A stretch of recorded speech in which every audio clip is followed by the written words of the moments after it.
Welcome back to the I Am Passionate podcast. It's your host Jaron, bringing back Kevin. Playoff starts soon. How you doing, Kev? I'm good. You ready? Chill at home, watch some of these games. You know what I'm saying? hmm This season got for us, and.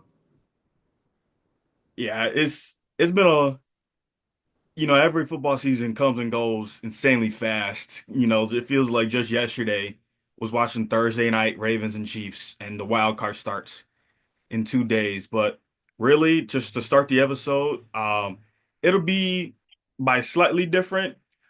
Our conversation won't be any different because you and my brother aren't available at the same time. We're not going to talk about all of the games, obviously.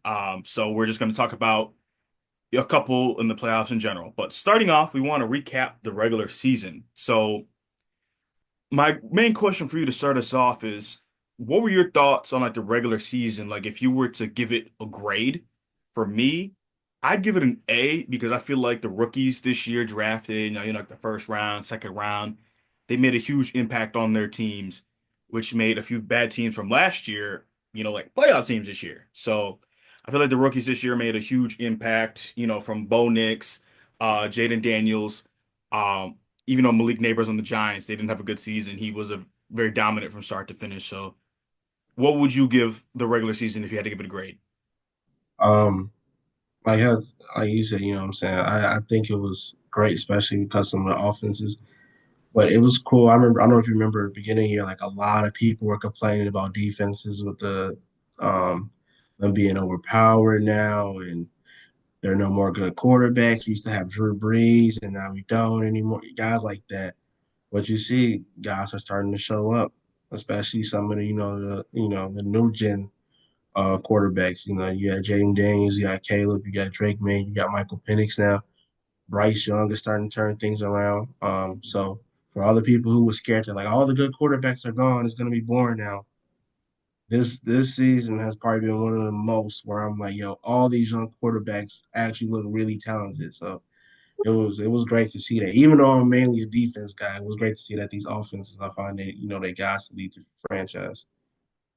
Very true. And also, I think Nala, my dog, agrees with you because she's currently barking in the background. She hears some wind chimes. Um, but yeah, no, I couldn't agree anymore. And, I think Bryce Young, specifically him playing well, had to be kind of one of my favorite stories from the year because, NFL fans, just so quick to give up on quarterbacks, so quick to Yeah, already set somebody to fail after, say, one bad game. So him balling out, last week against the Falcons, he had 5 touchdowns. He was balling out. So I'm happy for him. I'm happy for him. Another thing I'd like to ask you being, what is the team that surprised you the most this season and why? I'm gonna go ahead and say the Vikings. They went out and they got a quarterback in the draft, JJ McCarthy. And for the most part, when teams draft a quarterback early, you don't expect, much from them. Like you still think the offense is going to struggle because they got a young guy coming in. And for the most part, rookies are counting on their defenses, try to give them a helping hand. But, unfortunately, JJ got an injury, and a lot of Viking fans at the beginning of the season, like, oh, see JJ, and Sam Darnold's not going to do anything. And oh my gosh, that offense has ball. And what's shocking even more is that defense, especially beginning of the season, turnover city. They literally just turnover after turnover, they're just forcing turnovers.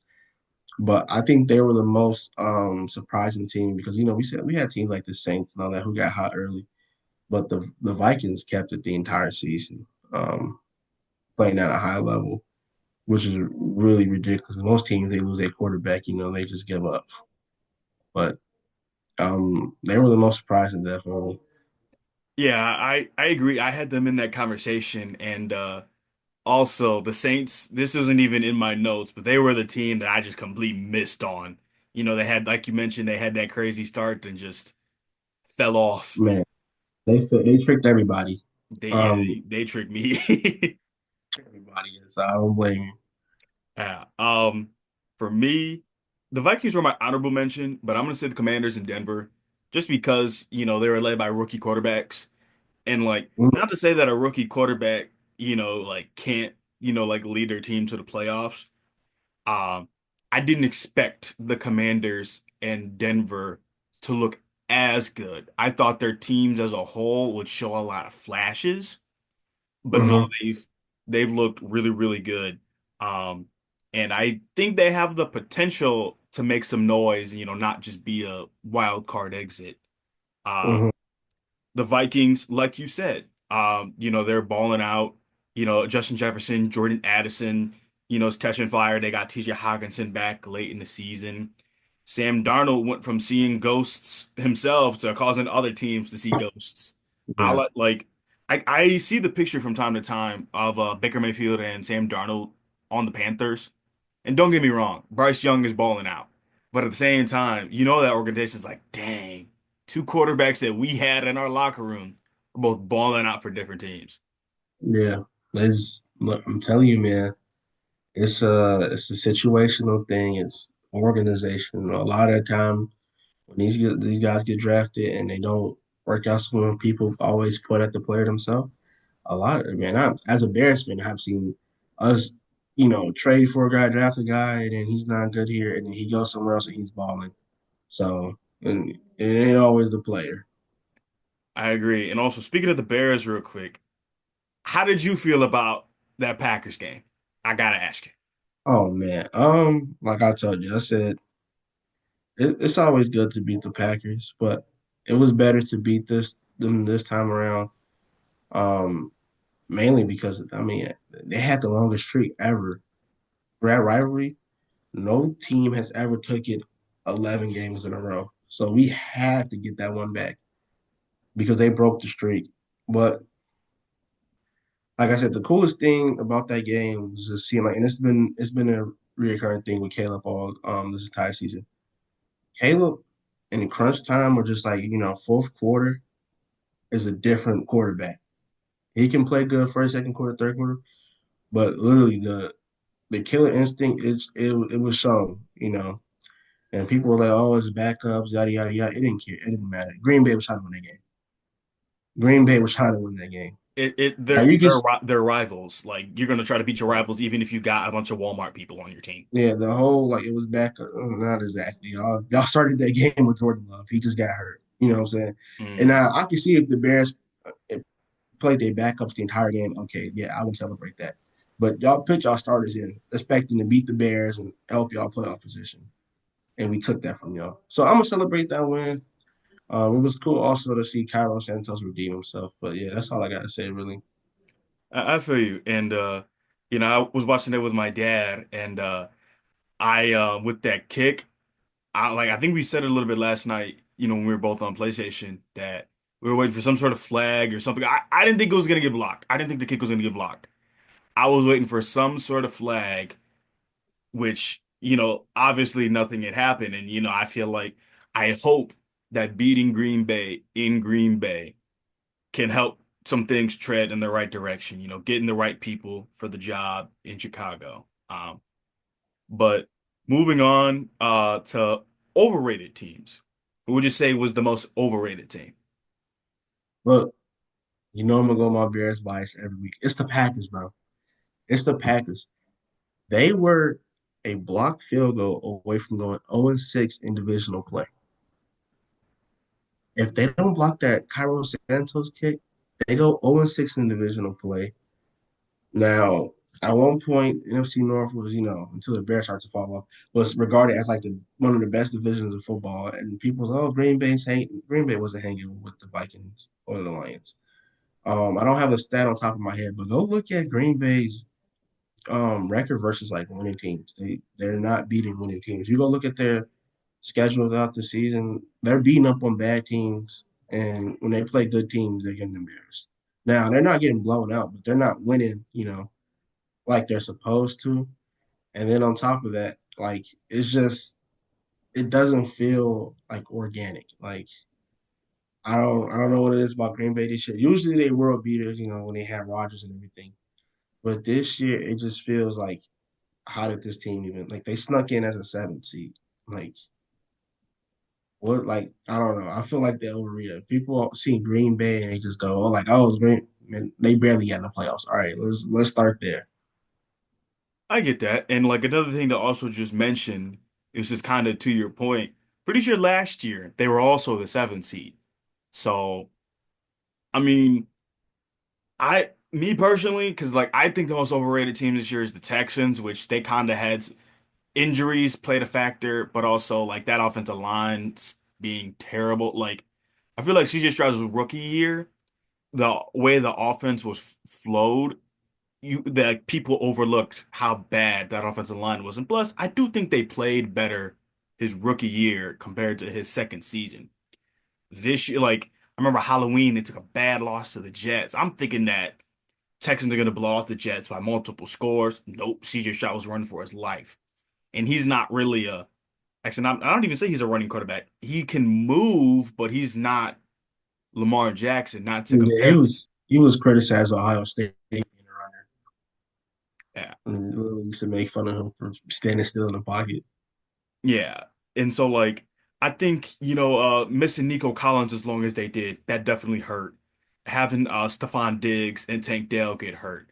Those are two things. Basically, having their weapons on offense kind of derailed their season a bit. Like I always thought that they still had that potential to be great, that because like I think they're a good team, but from how good I thought they would be this year, they did not live up to those expectations. They did not. They did not. Um so for my next question is, if you had to pick one game that you would say is the best game this season that you watched, what would you pick? I'd have to say the Ravens versus Bengals both times. My Ravens bias might come in. Say that because both times the Bengals arguably should have beaten the Ravens. Both times. That first time they're up, I believe it's either 10 or 14 at home. And Lamar Jackson is just playing lights out football. Offense keeping him in the game. Defense made the plays in both games when they mattered most. Mm. Yeah, that second time, um, that 2-point conversion. There's controversy with that there being a flag there. I'm not gonna lie, I would have thrown the flag there, even if it is happened against the Ravens, my favorite team. Yeah. But yeah, I mean, but both times the Bengals they had the Ravens dead to rights, but just could not put them away. And I just think that it was just both games were shootouts. So those were just two games where it's like high scoring. You get defense here or there in the games, but I'd say that those two were the best games this year, in my opinion. What about you? Um, I gotta say, I gotta say Bills Lions. Um, Yeah. and like I said, this year was a little different for me. I'm usually a defense guy, and I don't like the high scoring games. Mhm. But um, we're talking about teams that would surprise me. Um, Originally, I was going to pick the Bills. The only reason I didn't pick the Bills because I just know how much of a dog Josh Allen is. But it was crazy to me because we came into the season and we saw the Bills, and the Bills was regarded as a team who was going to struggle, especially after that Ravens game. I'm not gonna lie. After that Ravens game early in the season, I was like completely out on the Bills. Like this team ain't gonna go anywhere. But um, as the season went on, they played, started to look good, and then we got a matchup of a team who's not supposed to really be here versus a team who was pretty much promised this at the very start of the season, Hmm. and they battled. And this ending was actually shocking. We start looking at stats. I think Jared Goff almost threw for like 500 yards that game. Oh yeah, he balled out. Yeah. Um, and it felt like a tug of war. You know what I'm saying? The score, I feel like the score doesn't do it justice of how crazy some of the moments was in that game, like the onside kicks and all that. And people always gonna question Dan Campbell coaching, but it was really cool to see like the battle of like a team who's not supposed to be here at all, really, and how did we get here versus the team that's like you're supposed to win the Super Bowl this year. So like, you know, that was the thing that I liked about how teams battle mentally, throughout that. Yeah. I low key didn't even think of that game when it came to mind, but yeah, I'd have to say that is probably deserving of game of the year, personally. Even more so than the Ravens and Bengals, the two games that they played. But yeah, I agree with you 100%. And Yeah, if they so both teams somehow make it to the Super Bowl, I hope I don't want it to be as high scoring as that game was. I'd like to see a little bit more defense. Oh yeah, for sure. Um, but yeah, no, I would not mind because that's probably one of those like America Super Bowl versus the one that we get in reality. Yeah, Because those are two teams that are just beloved. Like, not very many people dislike the Bills and Lions, maybe with the exceptions of division rivals. And even then, like, you being a Bears fan, most of your hatred, if not all of it, goes for the Packers. Uh, and yeah. as a Bills fan, I mean, in today's world, I mean, I'd say the only team that they probably dislike is probably the Chiefs, to be honest with you. And they're not even division rivals, technically. Um, so moving on to the playoffs. We got the AFC side of things versus the NFC side of things. Which side do you think will be better? Looking, we got 2 days before it, so which side do you think will be better, more exciting? And you know me, I'm an NFC guy. Unfortunately, I was born in a time where we got to see Brady and Mahomes. So to me, the AFC playoffs has always just felt like a big who cares. We already know who's coming out. Hmm. Uh, unless somebody can prove us wrong this year, somebody can finally beat the Chiefs, again and stop that. I feel like the NFC is going to be a little bit more interesting. Hmm. Especially I want to see how Detroit, even though they balled out that last game versus the Vikings, I wonder if the lingering injuries, guys missing time and coming back, if that's going to play, a part, especially after missing some time. But I really think the NFC is going to be interesting, especially because we also get to watch Jaden. Um, I'm really excited to watch him play, ball out. I think him going into these playoffs, like they always say, like Jaden is kind of like Caleb. They'll play good or whatever, first 3 quarters, and then like something is just like Jaden has a special. I don't know. It's like a demon inside of him. Like 4 minutes and like less than a game, he just turns into prime Lamar Jackson. Like it's ridiculous. He does some wild stuff. Hopefully, he can give us a good playoff game. A 2 minute drive. He wins or something like that. But to me, those are the two things I'm interested in: seeing Jaden Daniels and then seeing how the Lions play. So I get you. And I think kind of like what you were saying with like the AFC, how like it's almost like you pretty much know who's gonna make it. I think the AFC side will have more offense. So like if there's shootouts, I think there'll probably be more shootouts from the AFC side of things than the NFC side, even though I'm not going to discredit the NFC side offensively. The Lions can put up points, Eagles can put up points, teams like the Vikings, they can put up points. I just think the NFC side, you'll see more defense. I think really one of the few, I think the lowest scoring game in the wild card round, if it happens, will probably be Ravens versus Steelers, just because they're division rivals, and we always know how those games go. But I think if I had to say the one thing that I'm most interested in, and this is at the moment, it's truly hypothetical. I'm interested to see if Lamar Jackson, if they get past the Steelers at home, can he go into Buffalo and get a win?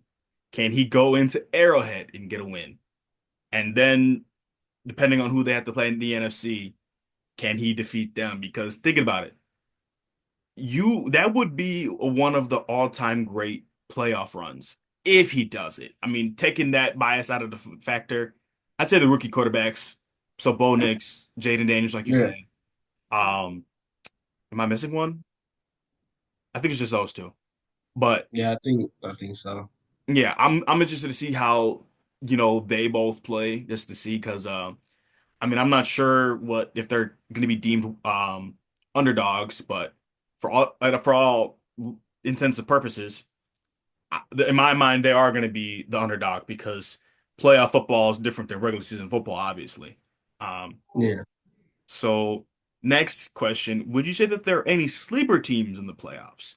I have two. One of these teams, on paper, they're technically not a sleeper.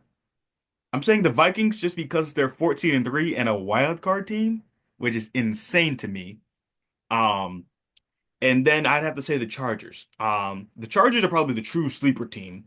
Both teams have good offenses. The Chargers offense isn't flashy, but they'll run the ball, punch it down, your throat. Both sides got good defenses. So I'd say those are the two sleeper teams because I think because the Vikings are the fifth seed, their expectations might be, I guess, lowered a bit just because they have a hard road to the Super Bowl. Chargers, I mean, I think they're kind of where a lot of fans might have expected them to be. Right around that middle of the pack, that five seed. I think they have a good chance to at least make the playoffs interesting. You know, it's to me, my two is going to be weird because one of them really isn't a sleeper because they played well all season, and that's the Eagles. I feel like for a team that pretty much dominated, they only lost their games. Like I feel like at least of what the media I consume, like nobody really cares about this team, and I don't know why. Like I haven't heard anybody say like potential Super Bowl matchups with the Eagles. All the Super Bowl mocks I've seen has been like Ravens, Lions, things like that. And I'm like, yo, anybody gonna throw the Eagles in there? Like, don't get me wrong, I get some people might be a little scared because of the collapse last year, and they're like, oh, like what if this team really ain't that and they had that one Super Bowl run? And I get that, but man, not let Saquon go off. You've seen how he can control and take over games, and that's it. That's the key for the Ravens too. If Derrick Henry gets hot, you know what I'm saying, and can take the pressure off the quarterback, that's really what it is. The playoffs is like a good percentage of it is if your quarterback can handle the pressure. But if you can hand the ball off and get 200 yards, you know what I'm saying, two touchdowns, it don't matter. Like and then another team, I got the Buccaneers. I don't know what it is about this team. When I watch them play, I always feel like they got that fight. They never really give up. Um, I don't know if it'll help them beat the Commanders this week or whatever. But for some reason, I'm not expecting to go out there with a Super Bowl. But I wouldn't be surprised if they advance, around or do it, upset a team. And that's my prediction. Maybe the Buccaneers can upset a team, but man, this team I don't know. I like watching Baker Mayfield play. He's super gritty, never gives up really type of guy. But I got them as a sleeper team. They might punch somebody in the mouth and we don't see it coming. I agree, I agree, and I'm a big Baker Mayfield fan, even when he was in Cleveland. I say that because like I feel like he's a by a team guy. It's like I feel like a lot of times when I see him scrambling the Buccaneers, it's like yeah, he'll slide, but at times like he'll like attempt to like lower his shoulder, he'll take a hit and he'll just like get back up. So like I feel like seeing a guy, kind of like because he's gritty and some people forget that he's the first pick of the draft. So I feel like he's slept on just considering like like his path, but he's on like you said they're on a gritty team. I feel like every time I watch the Bucks play, it's like they're playing with house money. They got nothing to lose. Um, and so finally talking about just the Saturday games, Chargers versus Texans. The Texans are at home. Who you got? Oh, you already know.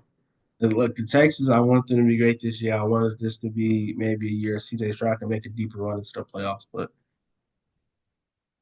they're just it's just too much of an unfortunate season for them.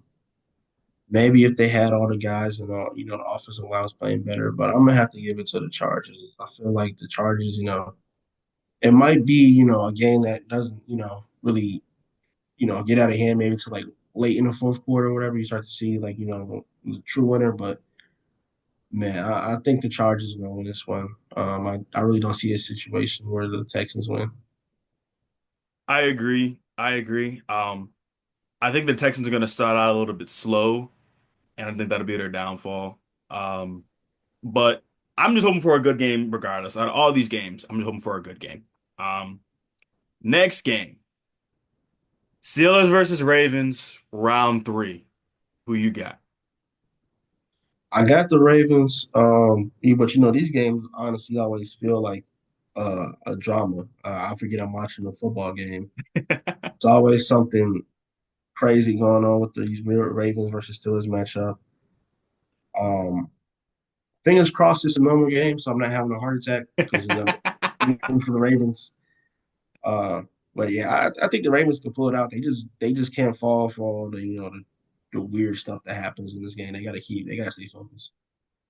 That's true. And also, like I had scrolled this past on TikTok. I was talking to my brother about a video of the Ravens players. They were smelling Lamar Jackson's cologne. That like they were like testing it out. That Uh-huh. video was taken out of context. And I say that because the video sounds like the players in the background are saying that the smell of the cologne is soft like George Pickens. That's not what was said. What was said was apparently because one of the beat writers from Baltimore um had a better view camera or whatever you want to call it. They were talking about a person. Now, what person do I know they're talking about? I have no idea. But with more of that clip, it says that it looks like George Pickens, his facial features. Uh-huh. So, I'm just throwing that in there as just random research that I had heard. But I'm gonna take the Ravens. I think it's gonna go down to the wire. I think this year Lamar Jackson will take the steps needed to get the playoffs like kind of like off his back. So give me the Ravens, and I'm gonna give a score prediction, 30-23. Um, and the other thing to talk about real quick about this game is I've been hearing a lot of fans talk about whoever loses this game, whether it be Mike Tomlin or John Harbaugh, the losing coach should be fired. I could not disagree with that anymore. Um, What? because I understand the logic because Mike Tomlin has not won a playoff game since I think 2016. And with Lamar Jackson, if the Ravens lose, they'll be 2-4 in the playoffs. These are two of the best head coaches, especially for the Ravens, considering that they're a younger team in terms of history. They've two of the best coaches that these teams have ever had and maybe will ever have. So I think that firing them, I think if you have to fire one of these coaches, they'd have to have a bad season. They might have to be like picking the first pick type of bad season. But Yeah. to fire them off of like making a playoff appearance like this, I think that's a terrible move. And I think it would set their franchise back, both franchises back, uh, a few years if either one of them are fired. What do you think? Uh, no, don't fire these coaches. They've been there for a long time for a reason. They understand the NFL and they understand how to win in it. Now, the problem with the Steelers is this that it's the purgatory that they in. They never, they never got a high pick, you know what I'm saying? But they never really, necessarily out of it, like when it comes to so they push for it, So they don't fix their roster, but they're not really, a bad team. So it's like, what do? You tell Mike Tomlin, hey, we should tank. Nobody wants to tank, you know what I'm saying? So Hmm. I feel like they got to fix this issue. It says, but it's not a coaching issue. It's a trading, it's a drafting issue. You can overhaul a roster while still being a pretty good team. I agree. I agree. Um, Really, just the last thing to talk about is I'm gonna give my Super Bowl prediction. I'm gonna give two. I'm gonna give the one that I'm hopeful for, obviously, and then one I wouldn't mind. I'm actually gonna slightly change my hopeful prediction. I think we're gonna get the Ravens versus Eagles. And plus, I think from a marketing standpoint, having Saquon and Derrick Henry play against each other, I think that'd be an interesting matchup. I do think the Ravens have the chance to actually beat the Eagles, despite, them losing to them in the regular season. Either way, they're either going to play, I think that if the Ravens make it, I think they're either going to play the Eagles or the Lions. Whoever, obviously, out of the two makes it out of the NFC Championship game. But I would not mind a game between the Lions and the Bills. Um, I would not mind. I would not mind either way. I think we're getting some sort of rematch. I understand the Ravens didn't play the Lions this year, but I think a rematch is very, very possible. Yeah. Give me the Super Bowl we should have got last year. Ravens and Lions. I think it's kind of like what I was saying with the Bills and the Lions game. Give me a head coach who's been here for a long time and know what he's doing, been to the Super Bowl before. You give me a head coaches ain't been here for that long. At one point, Dan Campbell, what were the Lions like winning like a game a season or something like that? I think that in 2021 and 2022 when they won like 3 games or something like that. Yeah, they've improved pretty much every year. Yeah, he's been getting better every year, but a coach who's still trying to figure himself out in this whole coaching thing, I think that's a good dynamic. And then you also get um, it's a chance for Jared Goff to redeem himself in the Super Bowl, and it's a chance for Lamar to win his first one. So I think it's an interesting matchup. Um, I think, in my opinion, that would be probably the most entertaining Super Bowl. Um, I don't. I feel like I'm looking for the running game. The running the ball that game gonna be very very important, especially if rumors saying David Montgomery can come back sometime this playoffs. Which I mean, if they do it, hopefully he's fully healthy and not just trying to force it to get a ring. But that would be my most like Christmas, I guess you could say, Super Bowl. Like, you give me that matchup right there. That's what I need to see. Yeah, Um, I think that would be I think that would be a great matchup. And I could literally make arguments for either team winning. I think if that's the matchup, I think the side of the ball that would win the game would honestly be the defense. If whatever defense shows up, I'm not even going to just say in the fourth quarter. I'm going to say in the second half. But yeah, I'm excited to see how things will go in this postseason because, this, like you said at the beginning, this NFL season has been a great one. But those are really all the things I had to talk about. Is there anything else you want to add real quick? one random note. I want to see if you could talk about this with your brother also. Hmm. It's a lot of Steelers fans talking about they should start Fields for the game. Hmm. They said we tired of Russell. They think, we're on a 4 game losing streak to end the season or something like that. Yeah.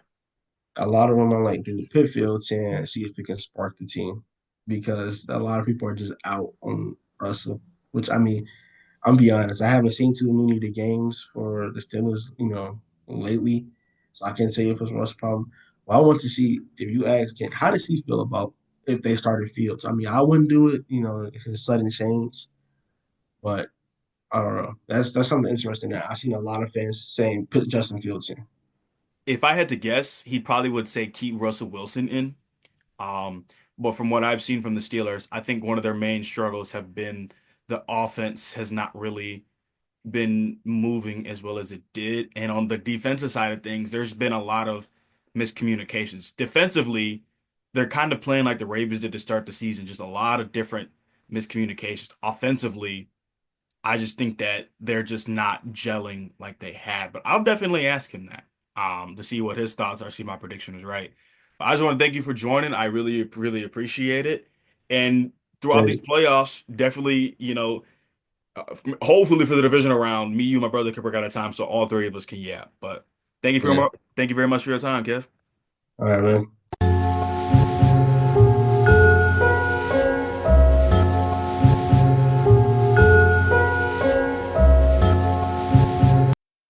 Welcome back to the I Am Passionate podcast, everybody. I hope you all are doing well. This is part two of the original playoff video, where in part one, me and Kevin were talking about, the recapping the regular season and talking about the playoffs. I wasn't able to coordinate really a decent time with my brother, but do not worry for those of you who missed him on the podcast. We will try to get him before the NFL season ends up. So, yeah, big bro, do not worry about it. Life be lifing. So, let's just leave that in the past. And so, really, something to just talk about. Originally I was supposed to talk about it with Kevin, but honestly, just forgot. Being that Minnesota and LA, that playoff game specifically, the wildfires in the Los Angeles area, and also if you are from the Los Angeles area, my heart goes out to you because you know a lot. I've seen some of the videos where the fires are going on, all the damage that has been done. So I hope those of you who live in the LA area are somewhere safe. You and your loved ones are safe, and I just hope that everything goes okay with you. Um, and just yeah, also I saw some things that the LA Fire Department, they had been working like crazy to just be able to I guess, save, for lack of a better word, some of the Los Angeles area. So just anyone who's in LA right now, just please, please, please, please be safe. Please be safe. But talking about football with this game, because I believe I had saw that the game had relocated to Arizona, and so which I think that is kind of weird. But by weird, I mostly mean I'm surprised it's Arizona specifically. I mean, I do get it though because the Rams they would have been the original home team, so it is kind of unfair to just have like, okay, Minnesota, you can host it. Um, so I mean, Arizona, it was just the only weird part about it. But I mean, hey, that's a really really cool thing that the Arizona Cardinals organization is doing. Letting the Rams use their facilities to prepare for their playoff game. Which shout out to them. Shout out to them for real. Um, so really, just talking about the playoff games that me and Kevin did not speak about in part one of the episode. So first on Sunday we have the seventh seed Broncos going to Buffalo, the number two seed. I had saw something on TikTok where John Gruden thinks the Broncos have a good chance to upset the Bills. I do think it'll be a better game than a lot of people give it credit for, but I'm gonna take the Bills. I think that the time is now for these teams that aren't Kansas City to win a Super Bowl. So that's my pick. For the next game, really, we have the Packers and we have the Eagles.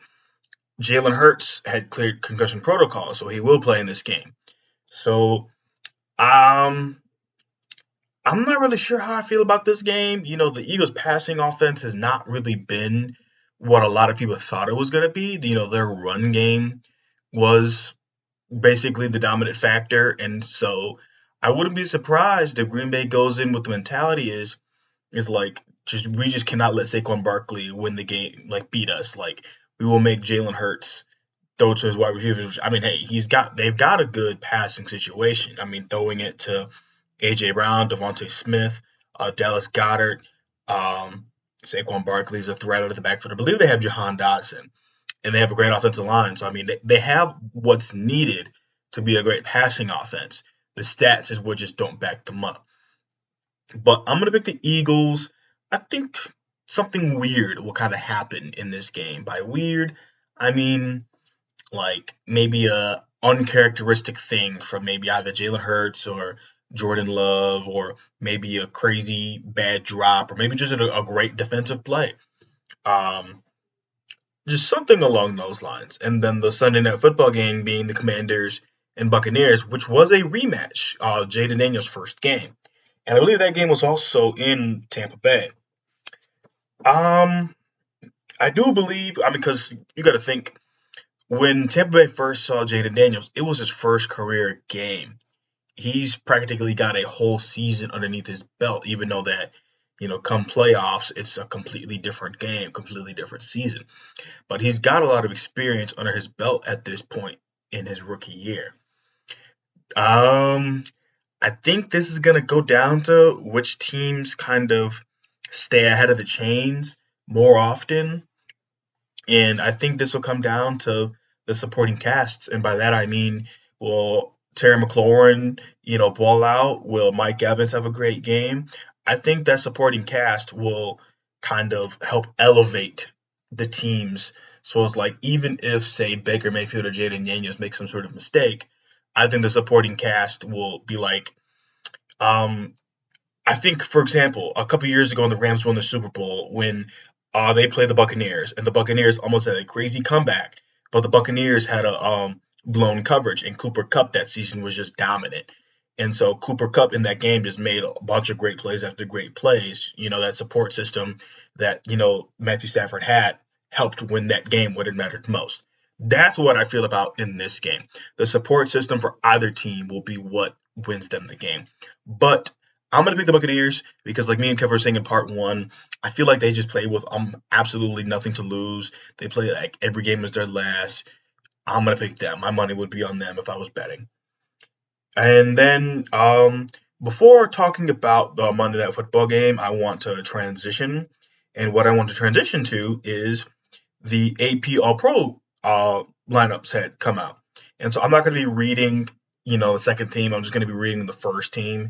And also for this episode, I'm using the NFL's Instagram page to make things easier for me in regards to it. So what I will just do is I will read each position. Actually, I'll read the player and the team that they play for, obviously, and I'll say their position. So for quarterback, we have Baltimore's Lamar Jackson. For running back, we have Philadelphia's Saquon Barkley. Even though Derrick Henry had what's considered his statistical best year, I'm pretty sure in one of his 2K seasons, he basically had like 60 more carries. So if anything, this has been his most efficient season. But Saquon Barkley deserves it because if he had played in the final regular season game, he would have broke that record. He would have broke it with ease. For fullback, they have Patrick Ricard, which he's just huge for the Ravens. He's just huge with that blocking scheme. If the Ravens don't have Patrick Ricard, I think they would still be a pretty good team. But he just is a huge, huge elevator. The best tight end in football this season, Brock Bowers, may not be the best statistic. I know he broke a lot of records, but I mean, hey, I would bet that for fantasy football next season, a lot of people are going to pick Brock Bowers. A lot of people. For the wide receivers, we have three. We have Jamar Chase, the Triple Crown winner. We have Justin Jefferson, and we have Amon-Ra St. Brown. All three deserved. All three had great seasons, and it's crazy because to me, I watched a lot of Lions football this year. It seemed like Amon-Ra's season was very quiet, even though the stats show that he had an amazing season. Justin Jefferson kind of seemed like the back half of the season was a little bit more quiet, but that's mostly just because Jordan Addison started balling out, and getting T.J. Hockenson back, and Jamar Chase just from week one to like today, just great. Offensive line from left tackle to right tackle, we have Tristan Wirfs from the Buccaneers, Joe Tooney from the Chiefs, Creed Humphrey from the Chiefs, Quinn Meneres, I apologize if I mispronounced your name, and Penei Sewell. Which also, speaking of Penei Sewell, there was something that I was seeing that the Eagles tackle Lane Johnson had, I think, a picture of Penei Sewell on his locker, if I understand correctly, and kind of using that as motivation because he did not make the All-Pro first team. So, I mean, I'm not familiar with Denver's right guard, Quinn Meneres, so I can't really speak on him. But Tristan Wirfs, Joe Tooney, Creed Humphrey, and Penei Sewell are all really, really good at what they do. The only other person I can think of for center would be Tyler Linderbaum.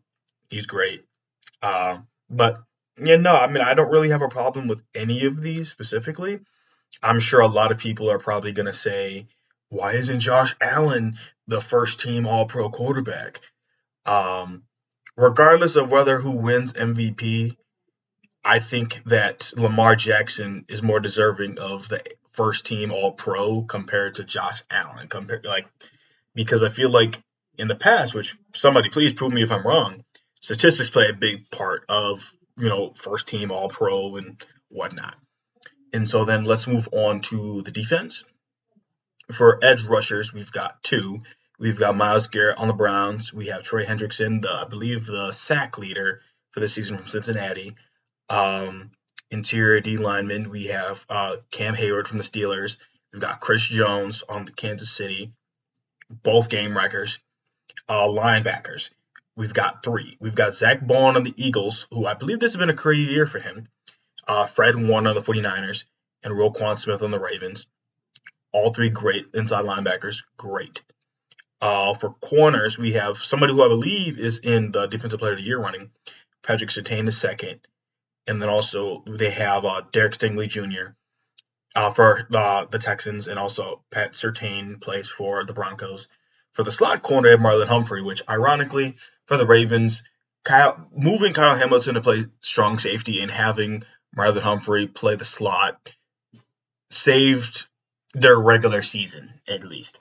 And by saved it, I just mean like their defense has been balling like I knew it could, and it's just let's just see how well they do in the playoffs.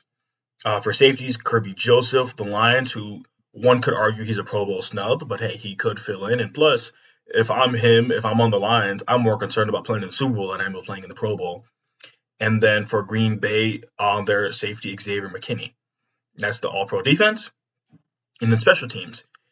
We have Chris Boswell from the Steelers. I'm pretty sure he made the most, and attempted the most kicks. Steelers kicked a lot of field goals this year. For punter, we have Detroit's Jack Fox. Don't really have anything really to say on him. For the kick returner, we have Cavante Turpin, who he is the best return man in football. For punt returner, it's Marvin Mims Jr. from the Broncos. For special teams, Brendan Schuler. I'm pretty sure the Patriots. I can't think of his name right now. I think his name was Matthew Slater on the Patriots. Made a lot of Pro Bowls and special teams. So just the Patriots just know how to get guys on special teams and play really, really well. That's always been like their thing. And the long snapper being Andrew Paula. I don't know why that's so hard for me to pronounce. But yeah, let me know what you all think about, these, like the picks. Who would you swap in? Who would you swap out for first team? Another thing to talk about real quick is Deshaun Watson had ruptured his Achilles and he is likely to miss all of 2025. And what I just want to ask is the Browns trading for Deshaun Watson the worst trade ever just because he has not been able to? I don't think he's played a whole season in Cleveland just yet. I believe he's played like a third of the games he could have possibly played since his time in Cleveland. And, the stats that they have not really been what you were expecting of somebody who played really, really well in Houston and just in Cleveland. I mean, he's shown flashes at times, but he's just not been the quarterback that the Browns clearly thought they were getting. So let me know what some of your thoughts are on that. And then the only other thing that I have to speak about before speaking about the Monday Night Football game, um, really, I've just got two. One of the things being that according to what was the source? I will have to fact check it. I apologize. I had lost it. I think I remember seeing. Oh yes, I found it. Um, According to JPA Football on Instagram, the MVP odds now have flipped in Lamar Jackson's favor, sitting at 65% chance to win the award, and that's via the Polymarket Sports, which I'm not familiar with, who they are, but I think one thing to consider is that you have to look at some past MVP winners, and you cannot tell me that every single MVP winner has always had the best record. Yes, probably more often than not, but I think just with what Lamar Jackson's doing, it's just insanely difficult to not give him his third award.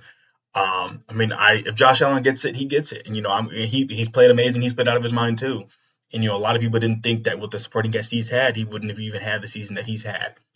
So, but I think that I'm sorry, you just like Lamar Jackson should be the favorite. I highly doubt this will be a unanimous MVP, but I mean, nor should it be. Nor should it be.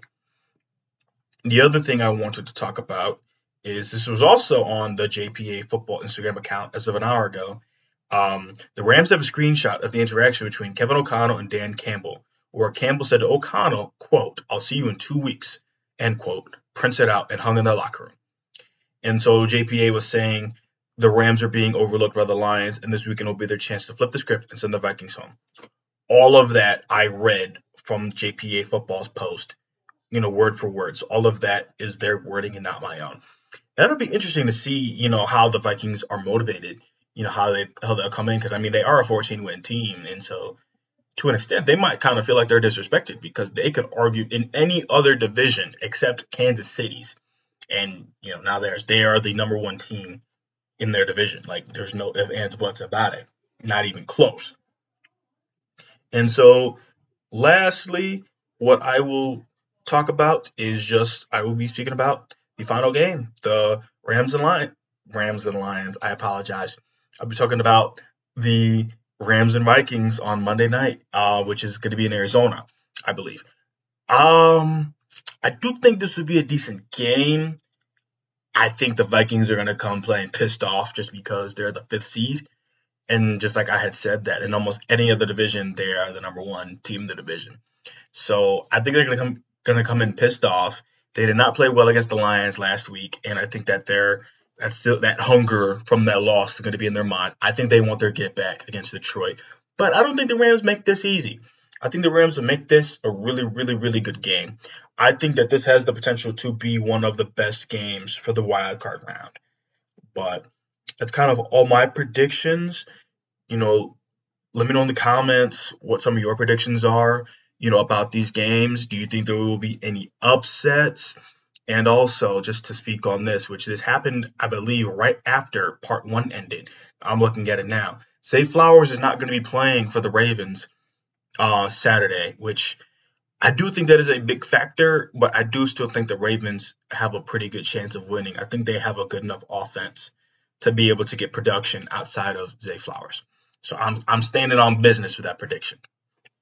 But I just want to thank you all for watching, this video, like my video part one and part two, even though part two shifted more toward audio. Just wanted to throw something new at you. I just wanted to throw something new out there for you all to see. And let me know if you like this format. Thank you very much, and I'll see you next time. Bye bye.